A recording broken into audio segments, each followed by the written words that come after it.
السلام علیکم ورحمۃ اللہ وبرکاتہ۔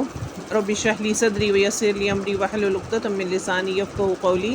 الحمد للہ رب العالمین والصلاۃ والسلام علی سیدنا محمد خاتم النبیین وعلی آلہ واصحابہ اجمعین۔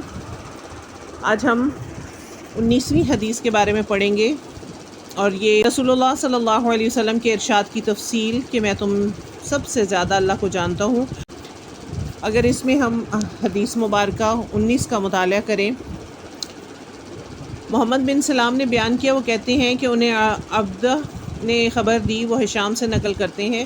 ہشام حضرت عائشہ رضی اللہ تعالیٰ عنہا سے وہ فرماتی ہیں کہ نبی کریم صلی اللہ علیہ وسلم لوگوں کو کسی کام کا حکم دیتے تو وہ ایسا ہی کام ہوتا ہے جس کے کرنے کی لوگوں میں طاقت ہوتی۔ اس پر صحابہ کرام نے عرض کیا کہ یا رسول اللہ صلی اللہ علیہ وسلم، ہم لوگ تو آپ صلی اللہ علیہ وسلم جیسے نہیں، تو آپ صلی اللہ علیہ وسلم تو معصوم ہیں مگر ہم سے گناہ سرزد ہوتے ہیں، اس لیے ہمیں اپنے سے زیادہ عبادت کرنے کا حکم فرمائیے۔ اور آپ صلی اللہ علیہ وسلم کی تو اللہ نے اگلی پچھلی سب لغزشوں کو معاف کر دیا۔ یہ سن کر آپ صلی اللہ علیہ وسلم ناراض ہوئے، حتیٰ کہ خفگی آپ صلی اللہ علیہ وسلم کے چہرہ مبارک سے ظاہر ہونے لگی۔ پھر فرمایا کہ بے شک میں تم سب سے زیادہ اللہ سے ڈرتا ہوں اور تم سب سے زیادہ اسے زیادہ جانتا ہوں۔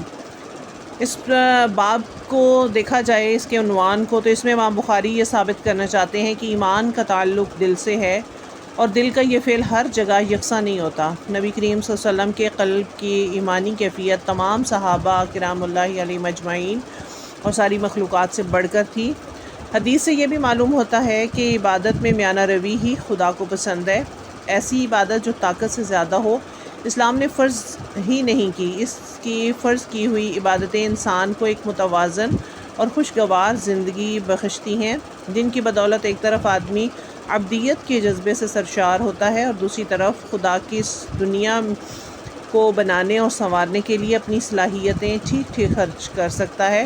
اس حدیث سے یہ بھی معلوم ہوتا ہے کہ ایمان معرفت رب کا نام ہے، خدا کو پہچاننا ہے، اور معرفت کا تعلق جو ہے وہ دل سے ہے۔ اس لیے ایمان محض زبانی قرار کو نہیں کہتے بلکہ تصدیق بالقلب بھی ہے۔ تو اللہ تعالیٰ ہم سب کو ایسا ایمان نصیب فرمائے جس کی تصدیق ہمارا دل بھی کرے اور اللہ ہم سب سے راضی ہو جائے۔ سبحانک اللہم و بحمدک، نشہد ان لا الہ الا انت، نستغفرک و نتوب الیک۔ السلام علیکم ورحمۃ اللہ وبرکاتہ۔